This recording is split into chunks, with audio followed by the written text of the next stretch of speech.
Morning everyone! O kagising ko lang. Kagabi, before ako natulog, ay, kunti lang naman tulog ko, pero at least, it was better than yesterday. Ginawan ko yung sa akin ng bread, kasi malimutan kayo siya. Kahit sabihin ko, because your bread is in the cold cast. Cold cast is ready. Tapos nilagyan niya, bidang, thank you. Tapos din niya, nag-drawing pa siya siguro to, kasi 3-4 lang yung buhok niya.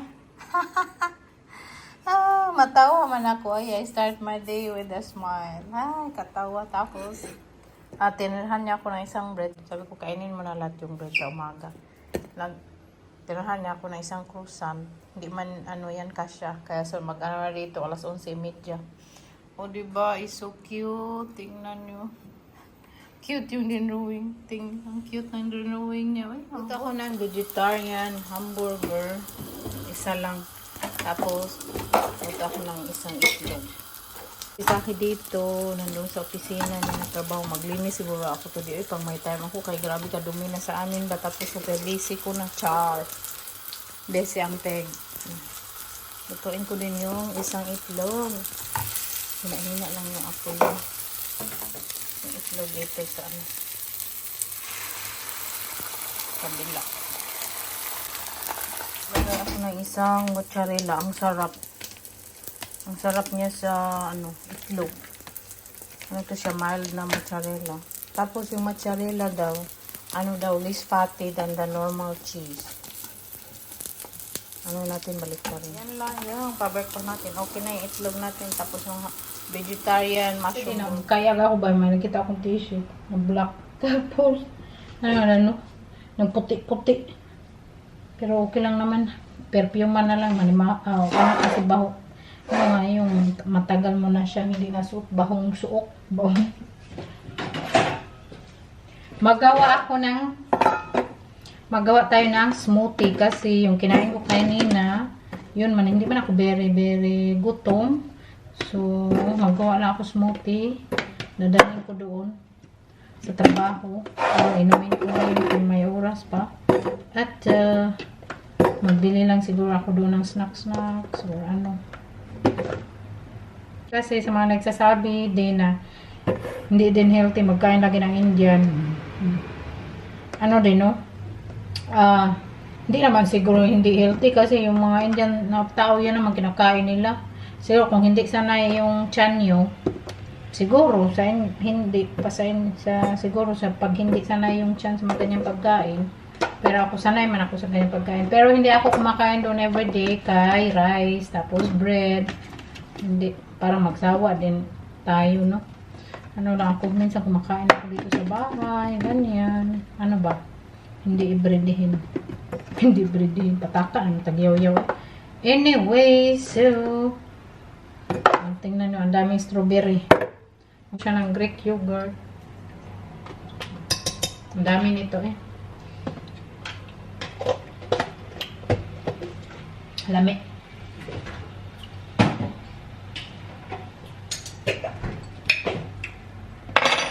Lagyan ko siya nito kompot.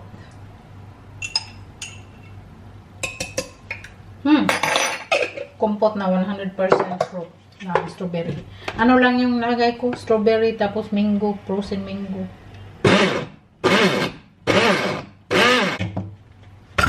Madaming smoothie ka na. Mapunta na tayo doon. Nagdala ako ng smoothie. Hindi kasi ako gutom, hindi ako nagkain. Pero, baka mag-snack lang ako doon. Hindi ako ng samusa or yung mga pang-kain nila na light lang. Sa akin, nagtrabaho man siya, wala pa siya dito. Tapos, nag-marinate lang ako sa kanya ng potato. Tapos, yung vegetarian hamburger, yun na yung kainin niya. Kasi since nagtrabaho tayo, hindi ko na napagluto si Mr. Kaya syempre, yung alis natin maaga, alas 4. So, 4:30. So, hindi na kawawa siya. Pumayat agad si Saki. Kung hindi ko ba maano siya, magpapayat agad. Kasi, kagabi, gutom daw siya. Yung kinain niya, bread lang. Sabi ko kasi magluto ka. Tapulan juga yung sound taman. Anyway, so, magpunta na tayo sa trabaho. Next time, pag uwi ko sa Pinas, magpakilay. Kay karon tarong ako, kapuyan ako ba? Magkilay lagi. Kauwi na tayo galing sa trabaho. Nagkuha lang ako ng bag. Tapos mag-grocery tayo gawin. Wala lang kaming maluluto ba? Ano lang doon? Yung Romanias lang at carrots. Walang panglagay ba? So, isa akin din hindi siya marunong kung anong bilhin kasi hindi din siya marunong magluto. So, punta tayo, pagod na pagod ang peg, ang laking eye bag anyway, maaga kaming nagsara dito, maaga pa. Mga alas 9 kay pinasara yung delivery, yung delivery bisor, pinasara sa online, tinawagan namin yung call center sa online na ipasara na wala na pwedeng mag-order online. Kaya grabe talaga yung order online, hindi bitaw maato. Ang daming nag-order, siguro more than 100 yung nag-order online. Tapos yung delivery, isa lang. So tapos yung delivery, yung tuhod, parahan yata siya sa tuhod. Ang hinahina niyang mag-deliver at tapos siguro 2 o 3 dalhin niya. Magbalik siya 3 o 2 oras. So pinasara ng may-ari, very stress yung may-ari.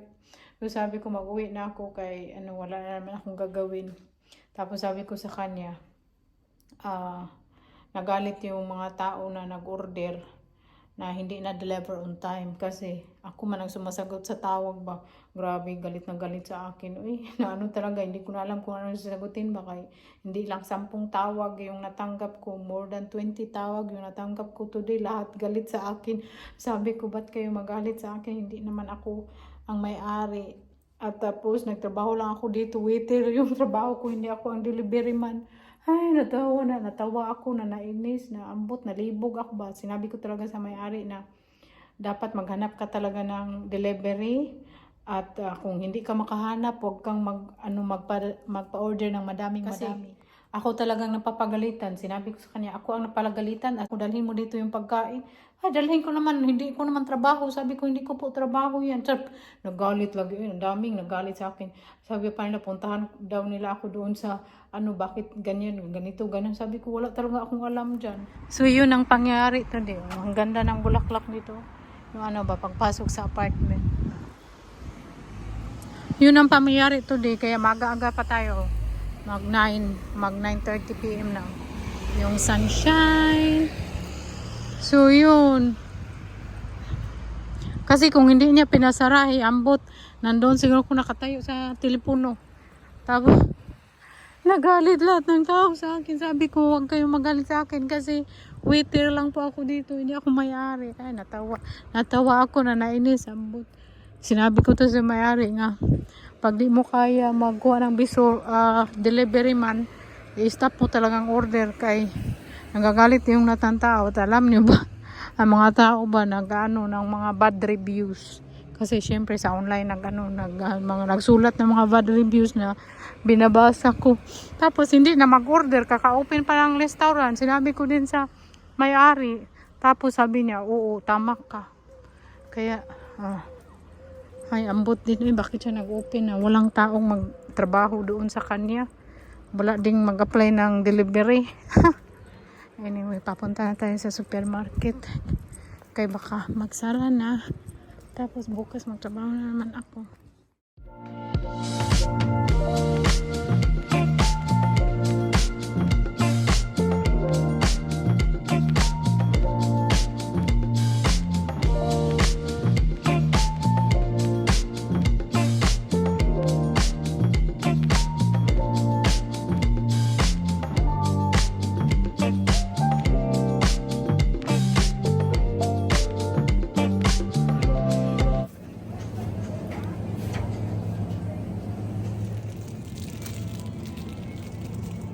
Green apple kay gawin ko na naman ng celery apple at cucumber juice. Naubos na yung ating Tapos nagbili ako ng brioche bread na maliliit kay very siya. Madali siyang dalhin ba. Magutom ka papuntang trabaho. Naman tamis to. Baka magkain ako isa nito. Ng at butter kay gutom ako. Tapos nagbili tayo ng blueberry. Nabili tayo ng raspberry. O, diba? Ang Ang sasarap ng berry prutas dito. Tapos mura lang to, 2 euro. Tapos yung raspberry, 2 euro. Bili ako ng grapes. Tapos, nabili ako ng ice cream. Gusto kong kumain ng ice cream para to siyang pinipig. Ang sarap nito. Tapos, nabili ako ng tea na naman. Night tea. Night tea. And, nagbili tayo ng shrimp para lutuin natin bukas. At, beef siya. Half beef, half pork. Lutuin ko din siya. Lutuin ko ng isahan ba para hindi na ako magluluto everyday kasi wala na akong time. At, maginiling tayo. Tapos, ano ito siya? Beans na masarap to siya pag may sushi. Pag mag-order ko ng sushi, lutuin ko. And honey, yun lang. Si Mary pala, magtatrabaho na siya doon sa restaurant na pinagtrabuhan ko. At, pero hindi siya makapagtrabaho everyday kasi syempre may anak siya, no? Yung trabaho sa niya doon, like Huwebes, Biyernes, Sabado, Domingo, ganyan lang siguro yung trabaho niya, mga 4 na araw. Kasi si Francesca mag-school na din. So, very happy kay magkasama na kami magtrabaho. At, grabe, may nang ba sa atin ba? Pero hindi man yun siya nanood lagi ng mga video ko, no? Kay yung mga nanood lagi ng mga video ko at nagko-comment, ano ko na talaga, no? Basta makilala mo na ba ang laging nanood ng mga pa-video mo. Anyway, nang ba siya sa atin, grabe ang harsh niya. Dinilit ko talaga. Kaya ano daw, reklamo ako ng reklamo. Tapos, damay ko daw yung mga ibang Pilipino. Sabi ko, ha? Sabi ko, sarili ko ba, ha? Ba't ko naman idadamay yung ibang Pilipino? Wala naman akong sinabing masama. At tapos, buhay ko man to. Part na kayo ng buhay ko, yung pagbablog ko. Kaya kung anong nangyayari sa buhay ko, sinishare ko. Anong nangyari doon sa pinag-applyan ko, sinishare ko. Tapos, hindi man ako nagreklamo sa inyo.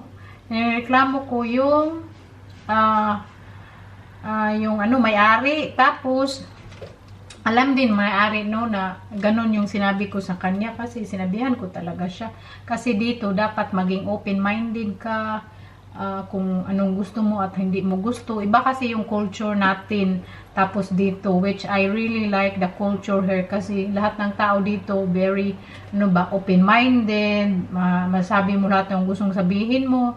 Unlike sa atin, di ba? Dito, everyone have their own rights, have their own opinion.